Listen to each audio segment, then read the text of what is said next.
अनेक पंतप्रधान बघितले पण मोदींचे योगदान खूप मोठं असल्याचं उदयनराजे यांनी म्हटलेलं आहे। शिवरायांचे विचार खऱ्या अर्थानं मोदींनी आचरणात आणले असं देखील उदयनराजे यांनी म्हटलेलं आहे। तर महाराष्ट्रात 48 पैकी 48 खासदार महायुतीचे निवडून येणार असल्याचं वक्तव्य देखील उदयनराजेंनी केलं आहे।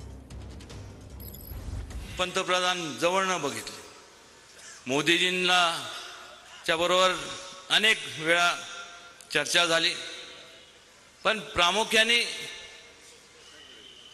त्यांचं कौतुक करायचं म्हणून नाही, पण त्यांचं योगदान जर पाहिलं आपण तर एवढे बारकावे आहेत प्रत्येकाच्या बाबतीत।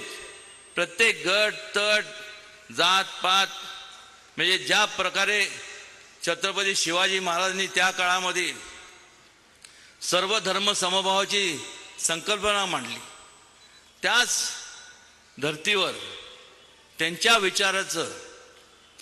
विचार आचरणात आणण्याचं काम प्रामुख्याने जर कोणी केलं असेल तर मोदीजींनी केलं, हे आवर्जून ह्या ठिकाणी मला सांगायचं होतं। या संपूर्ण महाराष्ट्रात जेवढे काही जिल्हे आहेत, ह्या प्रत्येक जिल्ह्यातनं 48 जे खासदार आहेत, मला वाटतं की जर आपण थोडंसं स्टॅटिस्टिक्स जर पाहिलं तर आज एकनाथजी शिंदे साहेब आहेत, देवेंद्रजी आहेत, त्याचबरोबर अजितदादा आहेत।